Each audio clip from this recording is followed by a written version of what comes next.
നമസ്കാരം. ഫുക്രിയിലേക്ക് സ്വാഗതം. ലോകകപ്പിൻ്റെ ഫൈനലിൽ സ്പെയിൻ അർജൻറ്റീനയെ തോൽപ്പിച്ച് ലോക ചാമ്പ്യന്മാരായി.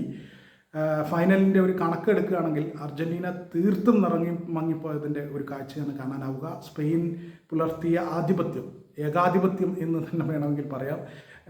ഏകപക്ഷീയമായ ഒരു മത്സരമായിരുന്നു.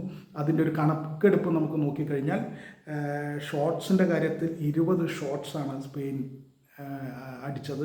അതേസമയം അർജൻറ്റീന വെറും 3 ഷോട്ട്സ് ഓൺ ടാർഗറ്റ്, ലക്ഷ്യത്തിലേക്ക് പന്ത് പായിച്ചത് സ്പെയിൻ 11 തവണ.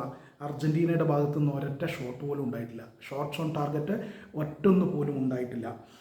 പൊസഷൻ നോക്കുമ്പോൾ 68% സ്പെയിനിൻ്റെ കയ്യിലാണ്, 32% മാത്രമാണ് ബോൾ പൊസഷൻ അർജൻറ്റീനയുടെ കയ്യിലുണ്ടായിരുന്നത്.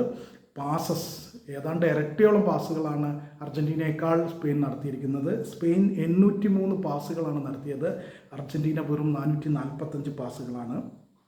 പാസ് ആക്യുറസിയിലോ 90%. പാസിൻ്റെ കൃത്യമായി പാസുകൾ കൊടുത്തത് 90% സ്പെയിൻ.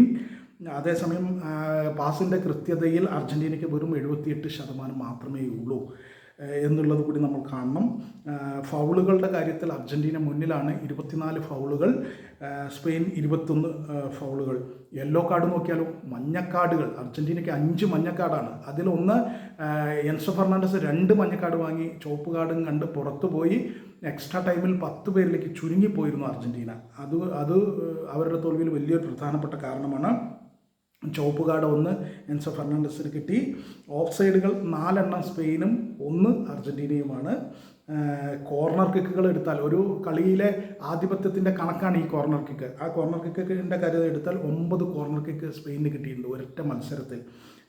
അർജൻറ്റീനയ്ക്ക് കിട്ടിയത് വെറും 4. അതായത് അർജൻറ്റീനയ്ക്ക് കിട്ടിയതിൻ്റെ ഇരട്ടിയിലധികം കോർണർ കിക്കുകൾ സ്പെയിനിന് കിട്ടി. അത് തന്നെ അവരുടെ ആധിപത്യത്തിൻ്റെ സൂചനയാണ്. എന്തായാലും ഫൈനൽ മത്സരം ഏകപക്ഷീയമായി പോയി എന്ന് പറയാതെ വയ്യ. സ്പെയിൻ തന്നെയാണ് മുന്നിട്ട് നിന്നത്. അർജൻറ്റീനയെ അവർ എല്ലാ അർത്ഥത്തിലും തകർത്തു കളഞ്ഞു.